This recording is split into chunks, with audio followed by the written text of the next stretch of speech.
Thursday morning, InfoComm 2023. We're here at the SDVoE Alliance booth, and we're going to tell you a little bit about SDVoE in the real world. You're going to love it. But first, let's define some terms, right? What is SDVoE? SDVoE stands for Software Defined Video over Ethernet.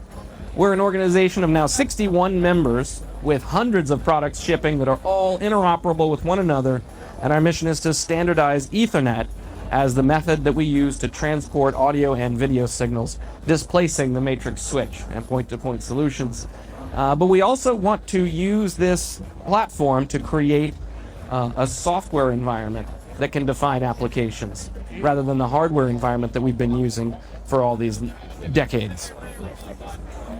SDVoE is sustainable, flexible, and available. And the reason we made it that way is because sustainability actually helps drive your business. We're not only talking about reducing our footprint and saving the globe, we're also talking about saving you and your end customers money. SDVoE is flexible so that you can use it in any vertical market that AV serves. You can use it for any application that you might need to transport video. And SDVoE is available, and we make sure of that because we know that you don't get paid if you don't have product in your hand that you can install.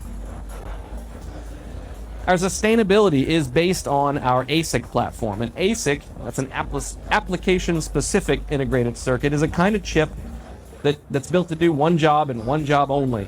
Ours is built to do AV over IP in a high-quality way. And the reason that we use that is because an ASIC can save up to 80% in power consumption compared to the FPGAs used in a lot of other competitive AV over IP systems. The ASIC also significantly reduces BOM cost. Now you say to yourself, why doesn't everyone just use an ASIC then? The reason is very simple. Although ASICs numbers 2 through 500 jillion are very affordable, ASIC number 1 costs you about $20 million to build.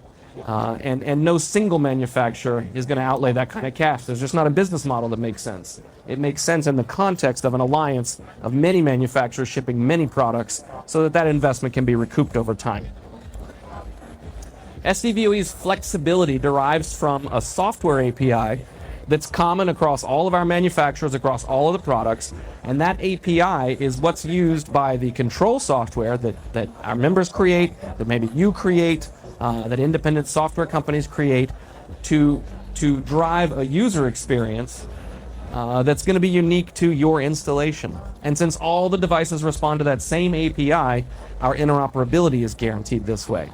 And this API gives you the controls for switching, of course, but also to manage the video processing engine that's inside every SDVoE device, for scaling, for cropping, for compositing. You can create a video wall. You can create a multi-view processor out of your SDVoE system just by using the endpoint components without need to add expensive, complex window processing devices for each display.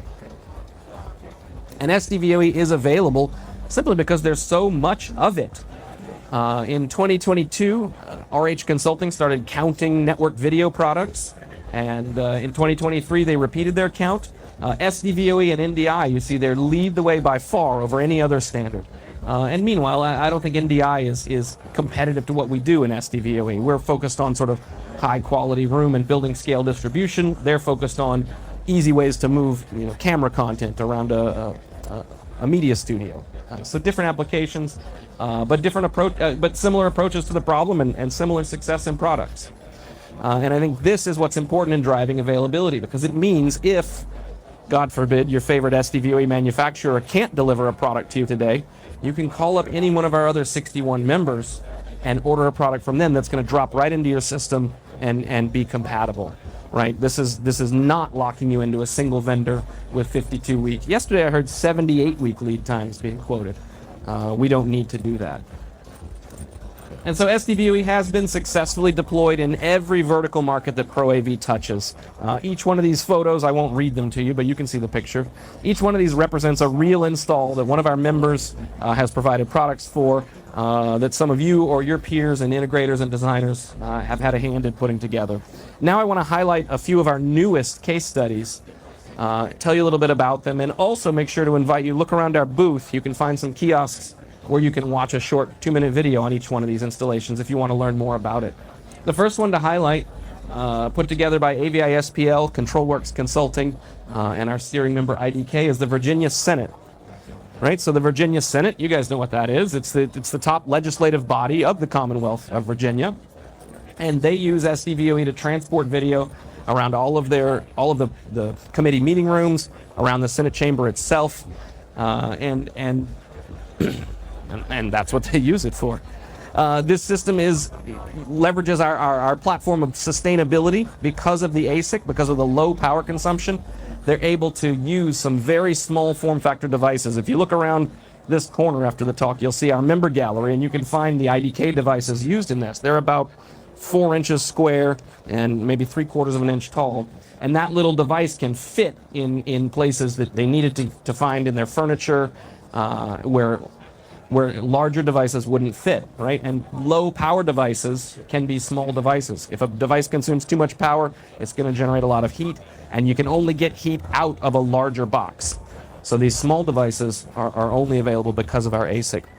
Now, the system is very flexible. Scalability was very important to this end customer because scalability was very important to them because they want to expand beyond just the Senate Hall and also be able to distribute video to the Capitol building down the street, and that's the next phase of this project for them. So the flexibility of SDVoE was very important. The next one to highlight, put together by our steering member Zevi and Crescent Multimedia, is the Jefferson Parish EOC. Those of you who recognize that name, Jefferson Parish is where New Orleans is located. Their emergency ops center is very focused on things like big storms that tend to hit that area. So they treat this very seriously, and they needed a solution that was going to be able to bring lots of data from a wide variety of sources and deliver that to the different functional groups operating in this EOC environment, so that the decision makers can be informed, and so that the people executing the work know what's going on and are able to respond. So this is a mission critical system. And the flexibility of SDVoE was used because here they needed multi-view processing. I don't want to just see one TV image. I might need to see 4 things or 9 things or 16 things at a time. And of course, you can use a traditional multi-view window processor and spend several $1,000s for every display where you want that functionality, but instead they were able to leverage SDVoE that has that processing built in, and so their distribution system gave them that functionality without any extra cost. Availability was an important component of this install. If you watch the video, the guy from CMS will explain that we designed the system with someone else's equipment. We're all looking at you, Crestron. But they couldn't deliver. And hurricane season is coming, and we need our emergency ops center up and running for that. We can't just screw around because our manufacturer doesn't know how to build products. So they called up Zevi. Zevi was able to deliver quickly, and then they were ultimately able to save money because they could get rid of the window processor that they had in the job too. Next up is the Shannon Brewing Company. Some would argue that being able to be served delicious beer is as mission critical as emergency ops during hurricane season. Some might argue otherwise. But you know what? Everybody's business is important to themselves. And at the Shannon Brewing Company, they use SDVoE to distribute content around their brew pub so that their customers can sit and enjoy some delicious beverages and also watch sports or watch whatever's on the TV. The previous system they replaced was based on their Wi-Fi, and they complained it was very hard to control, and there wasn't any Wi-Fi bandwidth left for their customers. Once they moved everything to a wired SDVoE network, the 10 gigs that are supplied on that network were able to easily support not only SDVoE, but a 1 gig data network, so that their Wi-Fi now works better than before, and they have this very flexible video distribution system that's easy for their customers to use. Lastly, I want to tell you about the CoServe Electrical Cooperative. This is an electrical distribution company based in North Texas, I think in Denton, if I remember correctly, put together by our steering member Zevi and Conference Technologies. And here again, this is another sort of ops center, a little bit similar to the Jefferson Parish EOC. But here the job is to monitor and manage the status of their electrical grid and their gas grid, and to be aware of the deployments of their teams who are out there actually, physically maintaining and potentially repairing the systems. Right here again, when storms come and electricity goes out, it's very important to know exactly where your assets are, to know that you're setting the right priorities in terms of what's getting fixed, and SDVoE helps them, again, with multi-viewer functionality that's built right into the distribution system. And here's another case where these guys had a Crestron system designed in. They couldn't get products, so not only did they switch to SDVoE, but they were actually decided to try a new control system, and they switched from Crestron Control to QSys. And again, go watch the video. They're very happy with what's accomplished there. It's been very nice to see people suddenly forced to, willing to try new things, and learning about the ways that they get a better experience, very often for less money than the way they were running it.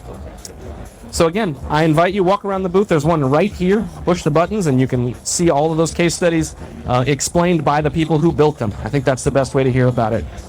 So thanks for coming, and enjoy the rest of your InfoCom.